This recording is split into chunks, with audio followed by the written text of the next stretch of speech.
There is, in a small national park somewhere in the US, a bike path. This bike path is hardly unusual. It is roughly 12 miles long and makes a circuit around a small lake. Most of the path is wooded, and it is regarded by the locals as a beautiful little place to take a breather and catch some peace and quiet. Many who jog or bike along the path observe nothing out of the ordinary. But there are those lone bicyclists who happen to cross the runner. Mark coasted his bicycle to a stop on the side of the path. Standing astride it, he drank eagerly from his water bottle. Finally, he was able to enjoy a day off, instead of staying home and paying bills or mowing the lawn or fixing the roof. And he was at the park at the perfect time, too.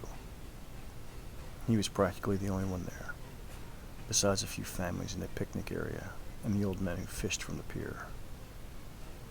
Wiping his mouth on his arm, Mark put the bottle back and was about to pedal off, when someone ran up behind him. "Nice day, eh?" the young man said. He was tall and thin, and wore a hooded gray sweatshirt and black running pants. His face was concealed by a scarf and sunglasses. Since summer had yet to take the place of the mild spring, Mark saw nothing unusual about this. "Yes, it's perfect out." The young man nodded. He swayed when he stood still, as if he was anxious to keep moving. "You up for a race?" "A race? That'd be pretty unfair." "Maybe, but so is life, you know?" Mark couldn't help but chuckle. "Okay, you're on. Where to?" The young man thought for a moment. "Right past the 10th mile marker, by the old storm shelter." "Fine by me. That's a pretty good distance from here, though. You sure you can keep up?" "I'll give you a 10-second head start even. Just go whenever you're ready." While Mark did host some suspicions about the young, strange man, he brushed them aside. Sure, he was a bit odd, but he seemed nice enough. Mark put his foot to the pedal and rode off. His speed was almost casual, and with good reason. The 10-second head start would let him build up enough speed to leave any jogger in the dust. "You know, you're going to have to do much better than that." Mark looked to his left to see the young man there, keeping an equal pace with the bicycle without moving it much more than a light jog. The 10 seconds had achieved nothing. How did he do that? Mark immediately shifted gears and began to put some force behind his pedaling. The bicycle shot off down the path. Mark kept his head low, cutting through the air with aerodynamic precision. The wind ripped around him, filling his lungs with cool air. The trees went by in a blur of green and brown. He kept pushing himself further. Faster, faster, faster. There was no way the jogger was anywhere close to him.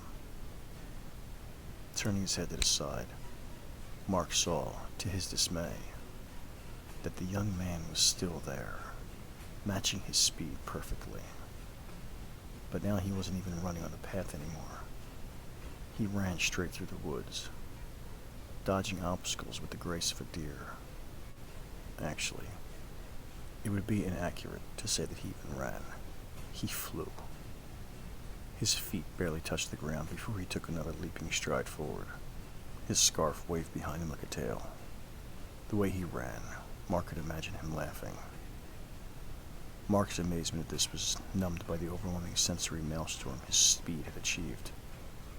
There was no noise but the wind in his ears. No taste or smell but the chill air in his mouth and nose. No sight other than a stripe of gray and a sea of green. Nothing to touch but the handlebars. Then the shelter appeared up ahead on the side of the path. The finish line. Mark looked off into the woods.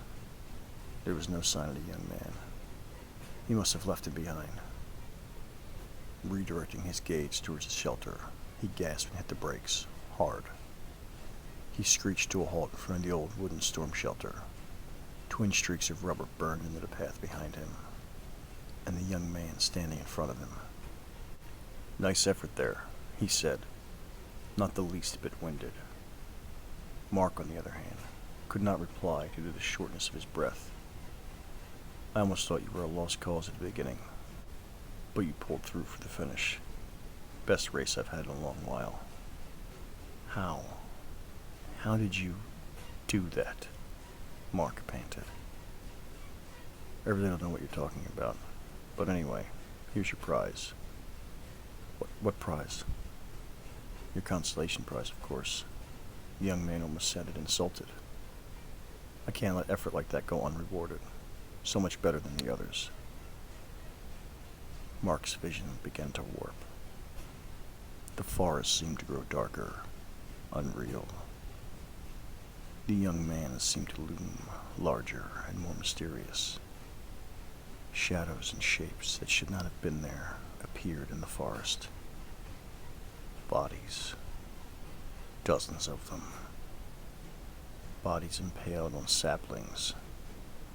Bodies with heads smashed in by rocks. Bodies torn open by some ungodly force. Bodies hanging by their own entrails from the branches of trees. A row of bloody bicycle helmets were perched on a fence of sharpened sticks. They were there, and they were not. Shifting between the real, the imagined, and the forgotten. Here's your prize. A word from the wise, the young man said, in a voice textured the way no man's was. The one who does not give his all receives nothing but his grave. The runner walked into the shelter and was gone.